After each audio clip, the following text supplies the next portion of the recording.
नमस्कार, स्वागत है आप सभी का वाइबियन बिहार झारखंड में। मैं हूं आपके साथ मुदिता। क्या झारखंड का भविष्य आज दफ्तरों के चक्कर काटने को मजबूर है? क्या गरीब छात्रों की पढ़ाई सिर्फ इसलिए रुक जाएगी क्योंकि सरकार के पास पैसा नहीं है या फिर नियत नहीं है? झारखंड की सियासत में एक बार फिर टाइगर की दहाड़ गूंजी है। जेएलकेएम सुप्रीमो जयराम महतो ने एक ऐसा मुद्दा छेड़ा जिसने सत्ता और विपक्ष दोनों के पसीने छुड़ा दिए।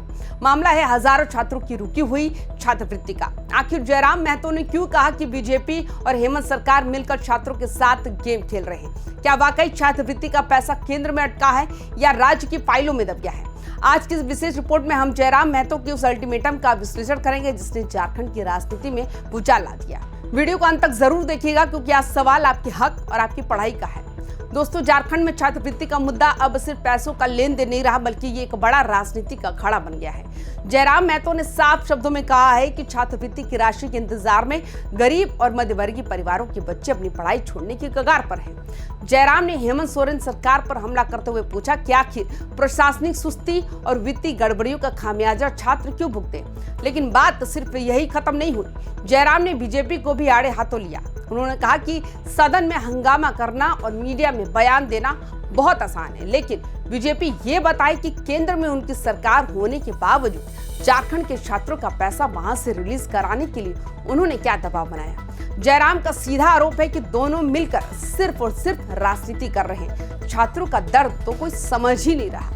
जयराम महतो ने एक बहुत ही मार्मिक बात कही कि उन्होंने पूछा कि जो मजदूर पिता दिन भर पसीना बहाकर अपने बेटे को इस उम्मीद में रांची या हजारीबाग पढ़ने भेजता है कि सरकारी वजीफा यानी कि स्कॉलरशिप से कमरा किराया और किताबों का खर्चा निकल जाएगा, वो आज क्या करे? जब महीने बीत जाते हैं और खाते में 1 रुपया नहीं आता है तो छात्र के आत्मसम्मान पर क्या गुजरती है? क्या सरकार चाहती है कि गरीब का बच्चा अपनी पढ़ाई बीच में ही छोड़कर फिर से मजदूरी करने चला जाए? ये सिर्फ पैसा नहीं है, ये झारखंड के हजारों घर के चूल्हे और भविष्य की उम्मीद है जिसे ये सरकारें बुझाने का काम कर रही है। टाइगर जयराम महतो का कहना है कि छात्रवृत्ति योजना केंद्र और राज्य दोनों के सहयोग से चलती है। ऐसे में बीजेपी के विधायक सिर्फ राज्य सरकार को कोसकर अपनी जिम्मेदारी से नहीं बच सकते हैं। अगर बीजेपी सच में छात्रों की हितैषी है तो दिल्ली जाकर केंद्र सरकार से पैसा क्यों नहीं मांगती? वहीं राज्य सरकार पर निशाना साधते हुए जयराम ने कहा कि सरकार ये ना भूले कि ये छात्रवृत्ति कोई खैरात नहीं, ये इन युवाओं का हक है। जयराम ने चेतावनी दी है, अगर जल्दी ही छात्रों के खातों में पैसे नहीं पहुंचे तो इसका परिणाम भुगतने के लिए तैयार रहे। उन्होंने कहा कि झारखंड का युवा अब जाग चुका है और वो वादों से नहीं बल्कि ठोस फैसलों से न्याय चाहता है। जयराम ने इस डिजिटल इंडिया और डिजिटल झारखंड की पोल भी खोलकर रख दी है। उनका आरोप है कि ई कल्याण पोर्टल यानी ई कल्याण पर आवेदन करने के बाद महीनों तक पेंडिंग का स्टेटस दिखता रहता है। कभी कॉलेज की गलती, कभी जिला प्रशासन की सुस्ती तो कभी सर्वर का बहाना। जयराम ने यहाँ पे सवाल उठाया है कि जब चुनाव के समय करोड़ों रुपए विज्ञापनों पर खर्च किए जा सकते हैं तो छात्रों का हक का पैसा भेजने में सिस्टम हैंग क्यों हो जाता है?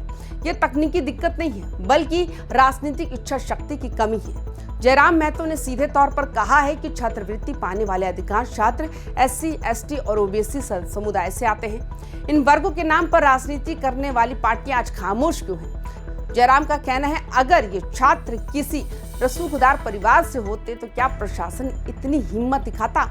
ये पिछड़े बच्चों के सपनों के साथ एक बड़ा छल है जिसे अब और बर्दाश्त नहीं किया जाएगा। जयराम ने ललकारते हुए कहा कि अब कलम पकड़ने वाले हाथ मगर मशाल उठाएंगे तो सरकारों को जवाब देना भारी पड़ जाएगा। जयराम महतो ने साफ अल्टीमेटम दे दिया है कि छात्रवृत्ति जारी करें वरना आंदोलन के लिए तैयार रहें। उन्होंने कहा कि जेएलकेएम छात्रों के साथ मिलकर सड़कों पर उतरेगी। जयराम का मानना है कि झारखंड की शिक्षा व्यवस्था पहले ही वेंटिलेटर पर है, उस पर से छात्रवृत्ति में देरी छात्रों के मनोबल को पूरी तरह से तोड़ रही है। उन्होंने सरकारों को याद दिलाया कि ये छात्र ही झारखंड का कल है। अगर आज इन्हें आर्थिक सहायता नहीं मिली तो कई मेधावी छात्र उच्च शिक्षा से वंचित रह जाएंगे।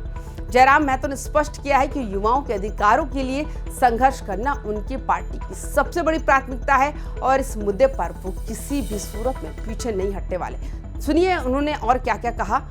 छात्रवृत्ति निसंदेह नहीं मिला है और बीजेपी अगर प्रदर्शन कर रही है निसंदेह विपक्ष के नाते करना चाहिए लेकिन बीजेपी को एक प्रदर्शन दिल्ली में भी जाके करना चाहिए चूंकि इसमें केंद्र का अंश होता है, तो बीजेपी के विधायक अगर राज्य में प्रदर्शन कर रहे हैं तो उन्हें केंद्र में भी जाकर कम से कम या तो बैठक करनी चाहिए या तो विभागीय मंत्री से मिलना चाहिए। और सभी विधायकों को जो 21 और उनके गठबंधन से जो 24 विधायक हैं सबको जाना चाहिए और उनसे बात करनी चाहिए। सर, सत्ता पक्ष के विधायक की बात करें तो वो एलपीजी गैस सिलेंडर को लेकर के यहाँ पर प्रदर्शन कर रहे थे, किल्लत को लेकर के प्रदर्शन कर रहे थे। देखिए, मैं भी मानता हूँ आने वाले समयों में ये परेशानी और बढ़ेगी और इस परेशानी बढ़ने का जो आधार तैयार हुआ है ये सालों पहले तैयार हो चुका है, जब राज्य की देश की जनता कहती थी कि सिलेंडर महंगा हो जाए, गैस महंगा हो जाए, डीजल पेट्रोल महंगा हो जाए, ईंधन महंगा हो जाए, हम वोट तो मोदी जी को ही देंगे। तो खामियाजा तो भुगतना पड़ेगा।